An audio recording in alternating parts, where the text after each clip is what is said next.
Good. All right, Coach. Can I get your thoughts on the game tonight overall?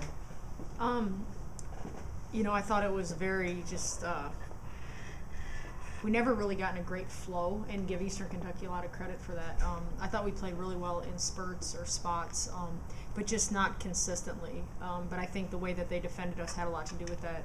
But we adjusted and did enough, I thought, to win the game. And I'm proud of our team because not playing the way I would have liked and then still being able to win is always a nice thing. And I thought we had several people step up at different points and do a great job. Tierney Austin had a great first half for us and made some big buckets that kind of jump-started us and got us going. And then, Katie Hempen making her free throws down the stretch, and she had a couple hustle play baskets. And, I know Courtney's not happy with the way she played, but she did a great job defensively for us. And then Raven and Michaela and Jazz were very solid as well. Can you talk about your effort on defense? I know at one point you held Eastern Kentucky to 28% shooting as you guys were establishing yourself and building the lead. Can you talk about your effort defensively? Well, we knew that was probably our main point that we had to accomplish this game. I think Eastern Kentucky is so balanced and they can hurt you in a variety of ways that our team defense was critical to our success tonight. If we had any lapse, any one of their 5 players on the court could hurt us. And so I thought our team was really tuned in and knew what we wanted to do defensively, and they played really well together on that end of the floor. So a lot of credit to our team. We only had one day to prepare for them, and I thought they executed the game plan tremendously. Coach, can you just say what does it say about your team that you guys, like you said, never got into a real flow, but you were still able to pretty much dominate the game and control the whole game? Well, I don't know what that says about them. I think our defense was a huge reason why we were able to keep the lead, just because of how they played together defensively.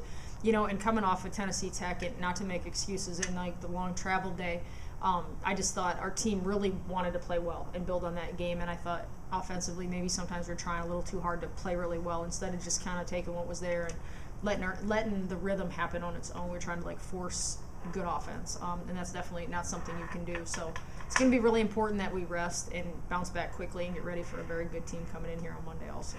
Did you see this as a potential trap game, coming off the overtime win and then one day to prepare, maybe tired legs from getting off the road? Did you guys see it as a potential trap game? I think every game is a game we can, it's ours to win or lose is how I look at it. And, no excuses. We need to be ready to play and give our athletic training staff and our strength staff a lot of credit. They, I think, did a great job helping the players recover physically, and then it's on the players to kind of take a break and recover mentally. They get that part. But, a lot of the recovery stuff that we do is stretching and ice baths, heat, contrast stuff. That the plan that the athletic training staff and strength staff have put together, I think, really sets our players up to be physically ready to play when a quick turnaround like this happens. Okay.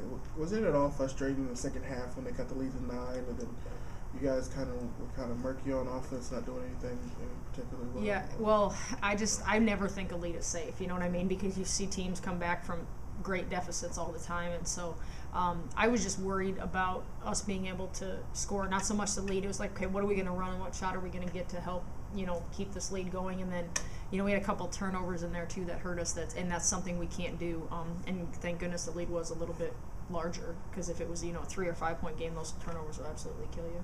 Okay, can you talk about the winning streak you're on?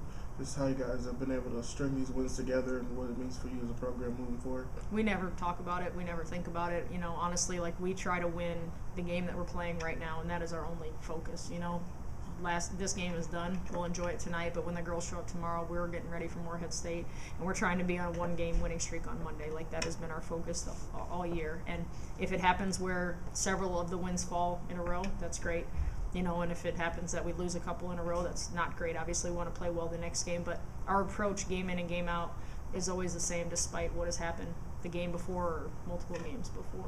Okay, Coach, I asked you on it was Tuesday about the winning games, and you just said that you just take it one game at a time and the wins fall into place, and since then you've ran off 2 straight wins. So is that just something you preach to the team, or does the team just know that? Yeah, we talk a lot about being present right now, and that's the only moment that we can impact. And if we worry about last game or we worry about the next game, then you have no effect on right now. And we talk about that during the entire game. We talk about it in practice. The only thing that you can impact is this moment right now. And so if we think about if we've won a few in a row and they feel pretty good about themselves, somebody's going to come in and take our legs right out from under us. And if we feel sorry for ourselves, people are just going to keep beating us down. So it's our responsibility to be ready right now for what is needed from each one of us. Okay, that's fine. Last question, Coach. How good does it feel to be back at home playing in front of the home fans? Oh, it's nice. I mean, I think our crowd has continued to get larger every game, and I love that for our team because I want them to feel the atmosphere of playing in a true Division I rocking arena, and we've been putting it on Twitter and Facebook. We're challenging our students, come out. We want 2,000 fans. We want this to be the hardest place to play in the Ohio Valley Conference. We go to all these sites and we get heckled and they're all over our players, and it's we want that same atmosphere here. Not necessarily heckling the other team, but we want it to be loud. We want them not to hear play calls. We just want this place to be something, and when people see it on their schedule, they're like, we got to go to SIUE. That place is hard to play in. It's hard to win in. And we got a taste of it when our men played Murray. And it's, there's no reason we can't continue to do that for the rest of the season, and same for our men's team. Thank you, Coach. Yep, thank you. Thank you.